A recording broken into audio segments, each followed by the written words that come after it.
Good evening everyone. Ako po si Pastora Winona Abatinyo na ngayon ay matatapos ang 2025 kaya ang topic natin ngayon ay tungkol sa bagong taon, bagong buhay. Ano nga ba ang bagong taon mo sa hinaharap sa 2026? Sa aking mga lumipas na taon na 2025, isang testimony. Ako ay matagal ng lingkod ng Diyos at maraming mga pagsubok na dumaan sa aking buhay. Maging sa aking pagiging pastora ay nagiging question ito sa ibang tao kapag ako ay tinatawag na pastora. Ako ay inordain noong December 14, 2025, ngunit unang nag-ordain sa akin ay ang ating Panginoong Hesus, ang ating Diyos. Bagamat di pa ako literal na ino-ordain as a pastora, ay si Lord na mismo ang nagbigay sa mga tao ng paggalang at pagmamahal sa kanilang puso. Kaya kahit mga bishop, ang tawag sa akin ay Pastora Winona. Saan man ako pumunta, naroon yung paggalang, naroon yung pagmamahal because of God. Nakikita siguro nila yung in a way na aking paglilingkod sa ubasan ng ating Panginoong Hesus. Nag-aral po ako sa BTS, nag-aral po ako ng Bible School. Talagang dinisar ko na maghangad na maglingkod sa ubasan ng ating Panginoong Hesus. Sabi nga, anumang balakid na ating daanan, kapag gusto nating maglingkod, tayo ay patuloy na tatayo at maglilingkod anumang sabihin ng mga tao sa atin. At ngayon nga ako ay legal na tinatawag na pastora ng ubasan ng ating Panginoong Hesus. At yun naman ang pinangako ng ating Panginoong Hesus dahil nung ako ay hindi pa talaga nagmamahal ng mga tupa o wala pa akong iglesia na hinahawakan, ay may nag-prophecy na sa akin si Bishop Dante, Pastora Cynthia, Doktora Ruthie, Pastora Ambi, Beatriz, na nakita nila sa aking kamay, sa kanang kamay ay ginto at sa kaliwa ay tinapay. At nakita nila ang maraming kaluluwa na aming hahawakan ni Pastor Rolly. Kaluluwa na inihanda ni Lord, mga tupa na inihanda ni Lord na aming mamahalin. At ngayon nga ay nagpapasalamat ako sa Diyos dahil 1 year na ang aming Christian ministry sa PSEJ Church Malolos Chapter. Sa aking pagkakbang at sa aming pagsunod ni Pastor Rolly, hindi tayo ma-accept sa mga batikos o mga tao na patuloy na idinadown ka. Ngunit ang Diyos ang patuloy na ia-up ka. Patuloy kang itatayo. Bakit? Dahil itinakda ka para maglingkod, magmahal sa maraming tupa. At salamat sa mga kananayan, katatayan, kabataan at mga bata. Ang mga bata ang tawag sa akin ay Mami. Lord, salamat. Marami kong anak sa iyong iglesia. Salamat isang pribilehiyo na pagkatiwalaan ka ng mga tupa na mamahalin mo habang buhay. At yun ay pinagpapasalamat ko sa 2025 na naganap sa aking buhay. Kayo ba ay may mga bagay na naganap ng 2025? Ipagpasalamat natin ang mga bagay na ito ay tinakda ng Diyos para sa iyo at sa akin. At huwag natin kalilimutan na ikaw ay sinamahan ng Diyos sa loob ng isang taon. At ngayon nga ay papasok ang 2026 at ito ay ilang araw na lang. Ngayon ay December 28 at 29 bukas. 3 days na lang tayo ay lilipat na ng taon. Ano nga ba ang iyong mga panalangin? Ano nga ba ang mga iyong hiling sa ating Panginoong Hesus?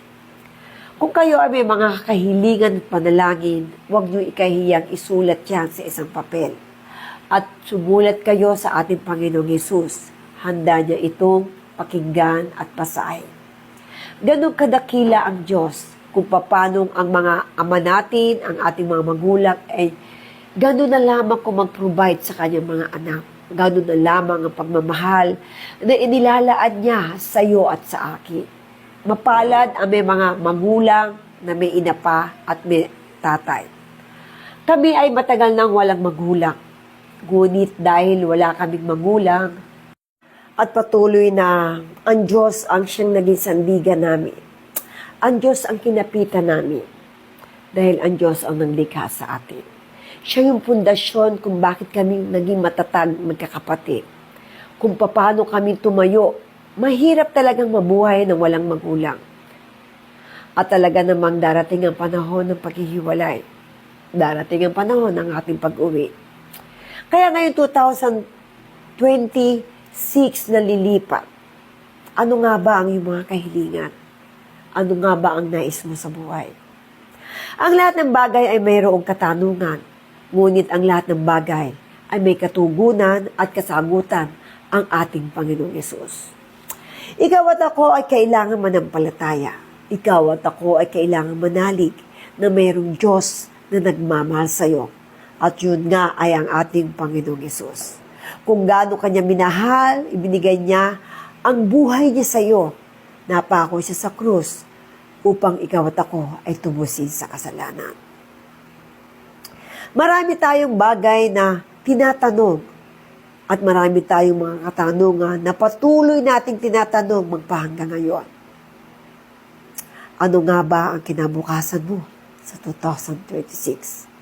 Maraming best wishes sa 2026, lalo na yung mga manginginom na sasabihin nila, Lord, magbabago na ako. Promise, hindi na ako iinom sa 2026. Maraming nagkasakit na at namatay sa pag-iinom ng alak. Merong nagkaroon ng TB, at merong nagkaroon ng cancer sa baga, at merong nagkaroon ng kidney cancer because sa pag-inom. Ako ay isang ahente at matagal na akong ahente for almost 40 years. At meron ako nabahagingan na isang customer na nagpapasalamat ako dahil bago siya namatay, ay dinalaw ko siya. Siya ay payat, ang mission niya ay naninigarilyo siya. At lagi niya sinasabi na, Winona, kung manigarilyo daw siya sa loob na isang araw, ay nakakaisang kaha siya ng Marlboro. Nauubos niya yon. Dahil siya may tindahan, hindi naman siya mabawan ng asawa niya, naging routine niya ang paninigarilyo ng isang kaha. Yung isang kaha na hindi ko alam kung ilan ang laman ng Marlboro, nauubos niya yon mula maga hanggang gabi. At bukod pa ron, umiinom siya ng alak. Nung nalaman ko siya na nagkasakit, dahil ako hindi ordinaryong ahente, mahal ko ang aking mga kliyente. Dinalaw ko siya sa bahay nung sinabi na siya agaw buhay na. At siya ay may kidney sa bato dahil sa pag-inom ng alak. In-stop naman niya yung pag-inom. Kaya lang ay 2 months niyang in-stop yun nung nalaman niyang siya ay may sakit na. Every month, every week. Pero sabi ng doktor, nag-invest ka ng basura sa katawan mo. Basura na mahirap nang linisin. Basura na alak at sigarilyo na mahirap nang walisin sa iyong katawan, sapagkat yan ay nagpunla ng sakit sa iyong kidney at doon ay wala ng lunas. Umiiyak ako. Sabi ko, Kuya, handa ka bang tanggapin ang ating Panginoong Yesus? Umiyak siya. Sabi niya, Winona, sana nakinig ako sa iyo. Ikaw ang born again na kahit ay hindi ka, lagi mo isinishare ang salita ng Diyos. Umiyak siya dahil sabi niya, ang daming ahente, mga sikat na ahente, lahat ng ahente sa palengke ay naroon na. Ngunit ka, isa-isa kang ahente na nagmalasakit na dumalaw at hanapin yung bahay ko. Bakit? Puso ni Kristo ang nasakit. Dugo ni Kristo ang nasa atin. Sabi ko, tanggap mo na ang tanggap na ng pamilya niya yung tinandingan na siya. At inalis na siya sa ospital dahil wala ng pag-asang magamot. Stage 4 na. Cancer sa kidney at stage 4 na siya. Kung titingnan mo siya, balat buto. Sabi ko, Lord, katagal ko siyang binahaginan ng salita ng Diyos. Binaliwala niya. Pero ngayon, siya ay nag-aagaw buhay. Self-double siya kay Lord. Bakit? Tinanggap niya ang ating Panginoong Hesus. Umiiyak siya. Humingi siya ng tawad sa Diyos. Sabi ko, Lord, sana maraming taong magising na ang alak at sigarilyo ay hindi makatutulong sa kanilang katawan. Ito ay basura. Basura sa kanilang katawan na hindi nila alam, kinikikil nila ang kanilang buhay. Napakabata pa niya. 40, 50 plus pa lang siya noon. Sabi ko, di pa uli ang lahat. Alam kong uuwi ka na, sabi ko kay Kuya. Tanggapin mo ang Panginoong Hesus. Sumabay siya sa panalangin ng pagtanggap sa ating Panginoong Hesus. Umiiyak siya, inakap niya ako. Ganon, kapag si Kristo nasa puso mo, kahit hindi mo siya kamag-anak, aakapin mo siya. Higit pa sa kamag-anak, higit pa sa kapatid. Bakit? Dugo ni Kristo yung tinanggap niya. Dugo ni Kristo yung nasa akin. Kung ang dugo ng tao, minsan nagkakaaway-away ang magkakapatid, ang magkakamag-anak, ang mga kaibigan, nagkakaaway-away dahil dugong ordinary lang ang nasa kanila. Iba ang dugo ni Kristo. And after na punta ako, napasalamat yung mga pamilya niya. Kaya lang hindi na ako nakapunta nung siya ililibing na. And then, after 2 weeks, sinabi sa akin, bakit ako sarado yung kanyang tindahan? Patay na siya. Muli akong umiyak. Umiyak ako na pasasalamat kay Lord na hindi na nanghirap siya. Umiyak ako na pasasalamat sa Diyos na tinanggap niya ang Panginoong Hesus. Sabi ko, Lord, salamat. Kasama mo na siya sa iyong kaharian. And then, pasalamat yung mga kamag-anak sa akin. Sabi niya, hindi pa ako pastora nung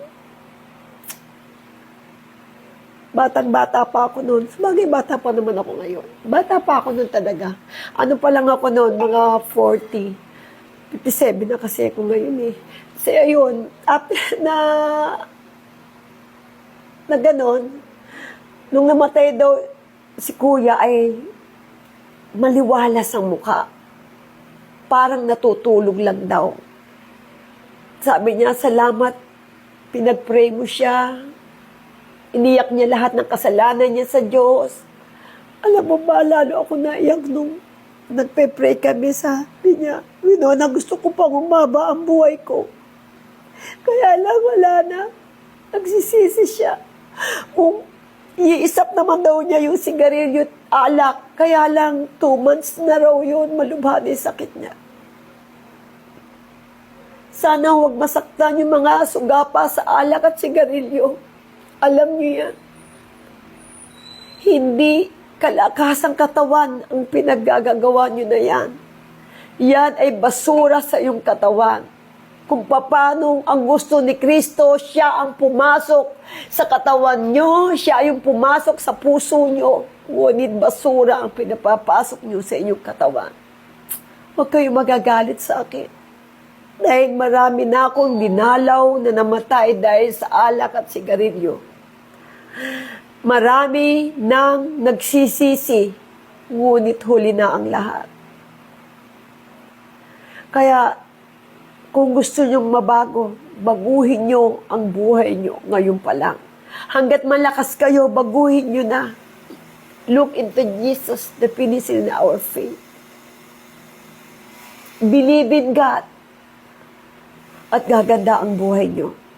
Accept Jesus Christ, the Lord Savior and your King of Kings, Lords of Lords ng iyong buhay. We must be born again. In the spirit and truth, pinanganak ka sa laman, ipanganak ni Lord ang espiritu mo. mabuhay ka sa kabanalang itinakda ng Diyos sa'yo.